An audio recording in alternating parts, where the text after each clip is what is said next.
మీరు అన్నయ్యని ప్రాక్టికల్గా అందరికీ అర్థమయ్యి ఈజీగా కంటికి కనిపించాయి. కానీ మన సమాజం సంక్లిష్టమైన సమాజం.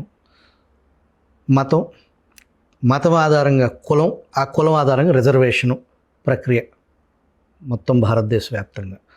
మీరు చెప్పిన పద్ధతిలో ఈ ఉద్యోగాలు టెలికాం ఎగిరిపోయింది, రేపు మాపు రైల్వే ఎగిరిపోద్ది, ఈ ఆదాని పర్వం అయ్యే పరిస్థితి ఉంది. మరి ఈ రిజర్వేషన్స్ స్ఫూర్తి, రాజ్యాంగ స్ఫూర్తికి విరుద్ధంగా ఆ అణగారిన వర్గాలకు సంబంధించిన ఆ బడుగు బలహీన వర్గాల షేర్ ఇండైరెక్ట్గా కోల్పోయిన పరిస్థితి అనేది ఆరోపణల మీద మీ కామెంట్? చాలా క్లిష్టమైన ప్రశ్న అడిగారు. భారతదేశానికి స్వాతంత్రం వచ్చి 78 సంవత్సరాలు అయింది. రిజర్వేషన్లు తీసుకొచ్చాం. 78 సంవత్సరాలు కూడా జీవితాలు బాగుపడలేదు. మరి రిజర్వేషన్లు పనిచేసాయా, పనిచేయలేదా? అదొక రాజకీయ కారణం. ఈవెన్ అంబేద్కర్ గారే ఆ రోజు చెప్పారు, ఇది సమస్య శాశ్వత పరిష్కారం కాదు ఇది అని. ఇంకెన్ని సంవత్సరాలు? It is not working. 1, 2, రిజర్వేషన్లలోనే మౌలికమైన సమస్య ఉంది. ఇవాళ రిజర్వేషన్ అంటే ఇట్ ఈస్ లైక్ చాలా పవిత్రమైన ఒక వ్యవస్థ, ఎవరూ ప్రశ్నించకూడదు అన్న ఆలోచన మన సమాజంలోకి గట్టిగా చొప్పించాం. రిజర్వేషన్లు పనిచేయట్లేవండి. జూబ్లీ హిల్స్, బంజారా హిల్స్ రండి, కార్పొరేట్ హాస్పిటల్స్కి రండి, ప్రఖ్యాత డాక్టర్లను చూడండి. ఎంతమంది దళితులు ఉన్నారు నాకు చెప్పండి. ఏం చేశారు మీ రిజర్వేషన్లు? 1, 2, మీరు వైద్యానికి వెళ్ళేటప్పుడు do you want to go to best qualified doctor దగ్గరికి వెళ్తారా, లేకపోతే డాక్టర్ కులం చూసి వెళ్తారా? అసలు వీ ఫర్గాట్ ఫండమెంటల్స్. ఒక ఇంజనీర్ కానీ, డాక్టర్ కానీ, ఇప్పుడు మైక్రోసాఫ్ట్, గూగుల్, టీసీఎస్ ఒక ఉద్యోగిని హైర్ చేస్తుంది. రిజర్వేషన్ చూసి హైర్ చేస్తుందా, అతని స్కిల్ చూసి హైర్ చేస్తుందా? మన బాధ్యత ఏంటంటే సమాజంలో బాధిత వర్గాలు ఏ విధంగా ఎదగాలో మనం ఆలోచించాలి. Reservations is not helping. ఏం చేస్తున్నారు తెలుసా అంటే, రిజర్వేషన్లో వచ్చిన డాక్టర్లు గవర్నమెంట్ ఉద్యోగులు అవుతున్నారు. ఎవరు నష్టపోయేది? ఎవరు? బీద బలహీన వర్గాలు. రిజర్వేషన్తో టీచర్లు అయిన వాళ్ళు ప్రైవేట్ స్కూళ్ళకి రావట్లేరు. ఎక్కడికి వెళ్తున్నారు? ప్రభుత్వ టీచర్లు అవుతున్నారు. ఎవరికి చదువులు చెప్తున్నారు? బీద బడుగు బలహీన వర్గాలకు చదువులు చెప్తున్నారు. ఏమవుతుంది? It is again the same sections that are suffering. We have to revisit, we have to rethink. ప్రస్తుతానికి అది ఒక తేనెతో ఇలాంటి పరిస్థితి, దాంట్లో రాజకీయంతో ముడిపడి ఉంది. బట్ ఎవరో మాట్లాడాలి. మరి ఎవరు? ఇప్పుడు మెయిన్ స్ట్రీమ్ పొలిటికల్ పార్టీస్ అండి ఎవరు మాట్లాడరు. బికాజ్ ఆత్మహత్య సదృశ్యం ఈ విషయాలు మాట్లాడటం, రాజకీయంగా ఆత్మహత్య చేసుకోవడం. మరెవరు మాట్లాడాలి?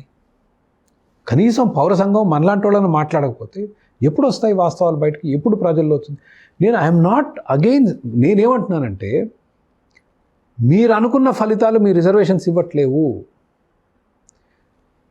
మన దళితులు సమాజంలో పైకి రావాలంటే ఇతర మార్గాలు మనం వెతకాలి. It is not working. ఏమండి? సో మీ ఫిలాసఫీలో ఈ రిజర్వేషన్ సిస్టమ్ అనేది సేమ్ లెవెల్ ఫీల్డ్కి వచ్చే పరిస్థితే లేదంటారు? No, personally it is a difficult problem, I admit. I would like to create a system. Medical college NEET కదండి, నీట్ పరీక్ష జరిగింది అనుకోండి, మన జనాభాలో దళితులు ఒక 20% ఉన్నారనుకుందాం. 20% రిజర్వేషన్ కాదు, పరీక్షలో 20 నుంచి 15, సరే కరెక్ట్గా 20% ఎట్లా వస్తాయి? రావు కదా. పరీక్షలో 15 నుంచి 25% దళితులు మెరిట్లో రావాలి. అది అభివృద్ధికి సంకేతం. అంతేగాని స్కిల్ లేనివాడిని డాక్టర్ చేసి మేమేదో దేశాన్ని ఉద్ధరిస్తున్నాం అనుకోవటం మూర్ఖత్వం. We are not doing that, we are making their lives verse.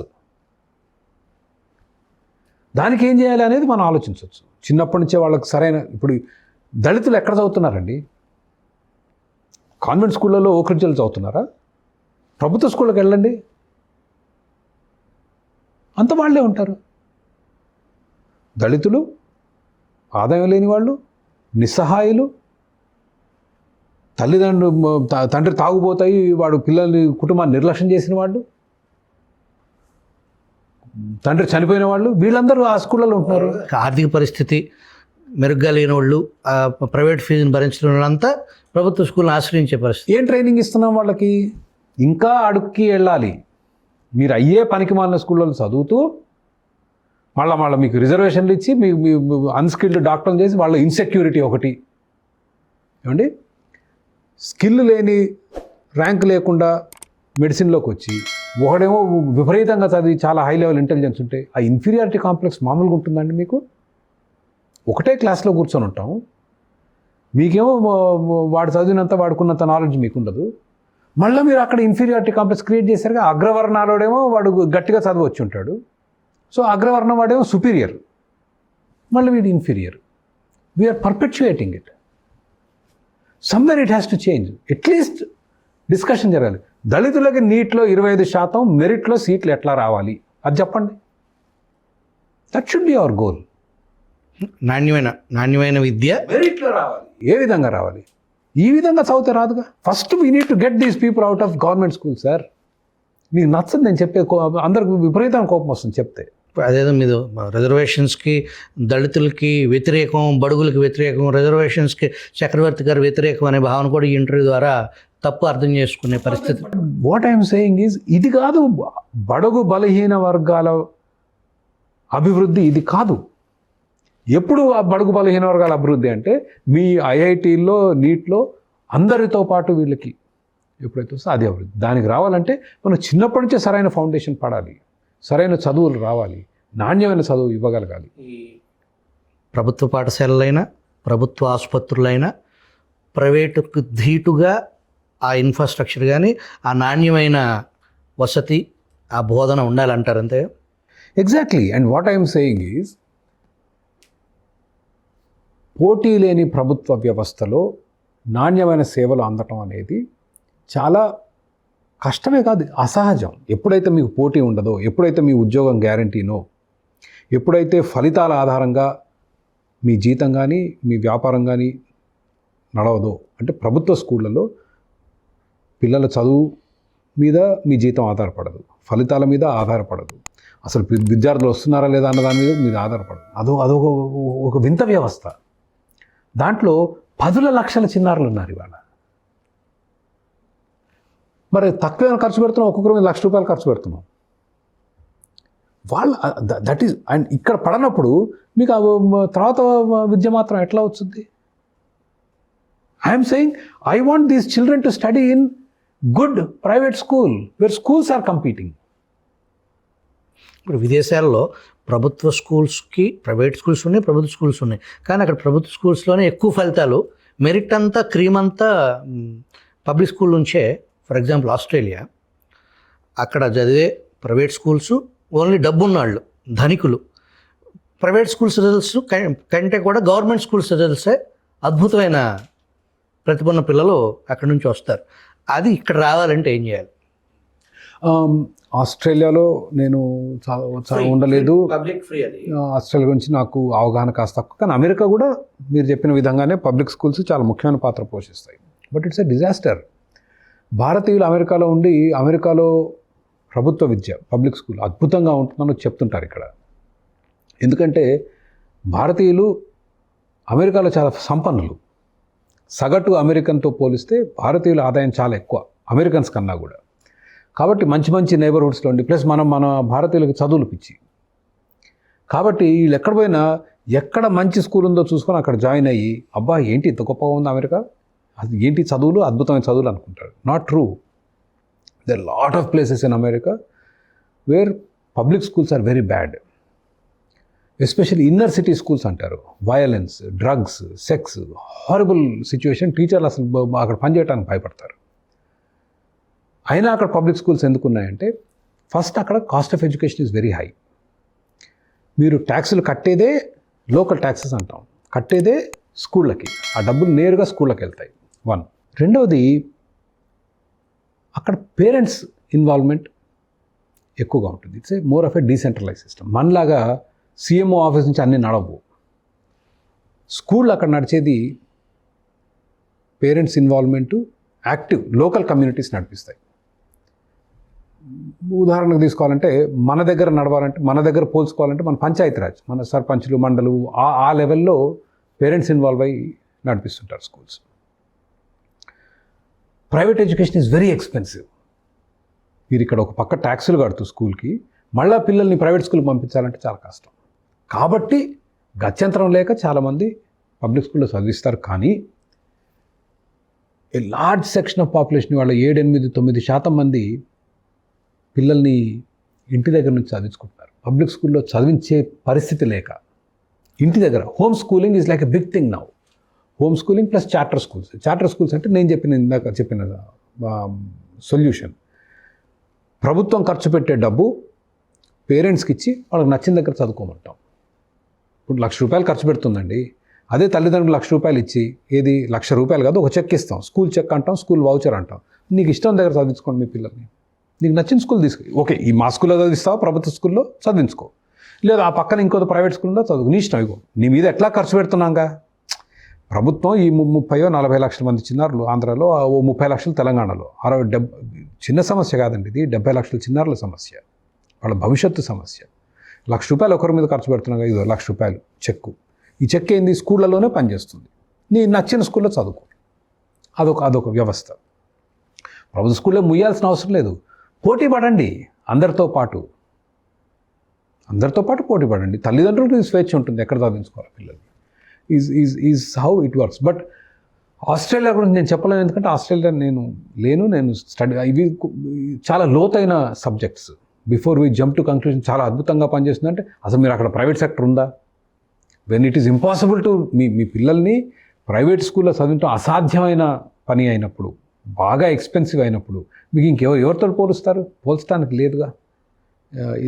అమెరికాలో కూడా అంతే. ప్రైవేట్ స్కూల్లో చాలా తక్కువ మంది పంపిస్తారు. ఎందుకంటే ఫీజు $60,000-70,000 ఉంటుందండి సంవత్సరానికి.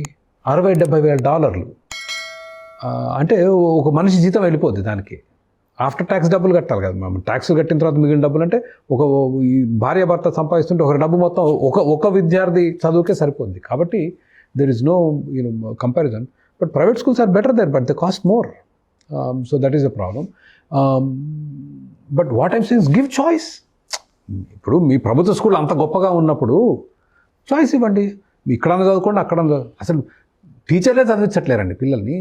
మీ ఏ రాజకీయ నాయకుడు చదివిస్తున్నారు చెప్పరా ప్రభుత్వ స్కూళ్ళలో? ఏ ప్రభుత్వ అధికారి పిల్లల్ని ప్రభుత్వ స్కూల్లో చదివిస్తున్నారు? ఏ ప్రభుత్వ స్కూల్ టీచర్ పిల్లల్ని ప్రభుత్వ స్కూల్లో చదివిస్తున్నారు? ఇంకా అంతకంటే మీకు ఏం కావాలి ఎవిడెన్స్? అండ్ నేనేదో చిన్న విషయం గురించి మాట్లాడట్లేదు. 70 లక్షల చిన్నారుల భవిష్యత్తు గురించి మాట్లాడుతున్నాం. 70 లక్షల చిన్నారుల భవిష్యత్తు. It's not a small thing. నేనేదో ఆషామాషిగా మాట్లాడట్లేదు. మరి అంత ముఖ్యమైన సమస్య గురించి మనం అసలు కొంచెం లోతుగా ఎట్లా పరిష్కారాలు ఆలోచించకపోతే ఎట్లా? It's a very serious issue with far reaching consequence. It goes back to your reservations question also. వాళ్ళకి ఎందుకు రావట్లేవు సీట్లు? భారతదేశానికి స్వాతంత్రం 78 ఏళ్ళు అయిందండి. మీరు రిజర్వేషన్లు ఇస్తా పోతున్నారు. And on top of it మన సమాజాన్ని విడదీస్తున్నాగా. ఇదివరకు మంచి ర్యాంక్ వచ్చింది, ఇంకొకరు మంచి ర్యాంక్ రాలేదు. చిన్నారులు పిల్లలే కదా. ఇప్పుడు మనం అంటే నాకు దగ్గర 53 ఏళ్ళు నాకు. వీఆర్ ఆల్మోస్ట్ రీచింగ్ అయిపోతుంది. వాడు 17-18 ఏళ్ళు ఉంటాడు. వాడికి ఎంసెట్లో బ్రహ్మాండమైన ర్యాంక్ వస్తుంది, ఇంకోటి రాదు. వీడికి మంచి బ్రాంచ్లో వచ్చింది, వాడికి అసలు సీటే రాదు. ఆ బిటర్నెస్ ఏంటి సమాజంలో? We are creating those differences. ఎప్పుడు సాల్వ్ చేస్తాం అంటున్నాను. These should be solved. ఎంతసేపు ఊకదంపు మూసే రిజర్వేషన్లు. మొన్న కవిత గారు అంటున్నారు, ఇప్పుడు ఆవిడ మరి టీఆర్ఎస్లో ఉన్నారు, సస్పెండ్ అయ్యారు కదా, బీసీలకు 42% అంటారు. ఏంటిది? ఎంతసేపు ఓట్ల రాజకీయమేనా? ఆడికి బీసీలు అంటే ప్రేమ? వీళ్ళు ఐఎమ్ టెలింగ్ యూ, ఈ రాజకీయ నాయకులు ఎవరు కాళ్ళ మీద అంటే కారిపోవట్లేదండో. మీరు వీళ్ళని ఏదో ఉద్ధరించాలనే ఆలోచన వాళ్ళకు ఉందనుకుంటే మాత్రం యూఆర్ అబ్సల్యూట్. వాళ్ళు ఓట్లు కావాలి, నాకు ఓట్లు కావాలి. కాబట్టి దళితులు అని కొట్టుకుంటాం, బీసీలు అని చెప్తాం. ఇదంటే ఇంకా సమాజంలో ఈ మనస్పర్ధలు పెంచుతాం. What I'm saying is 78 years is a very long time. We have to go back and say, ఇది పనిచేయట్లేదు, మార్పు రావాలి. We have to question everything. Reservations are not working. And what is the solution? మీరు నీట్లో ఐఐటిలో 25% సీట్లు దళితులకు merit మీద రావాలి, అది మీ కొలమానం. That is your bench mark. ఎట్లా వస్తాయి చెప్పండి. We should all talk. ఏం చేస్తే వస్తాయో.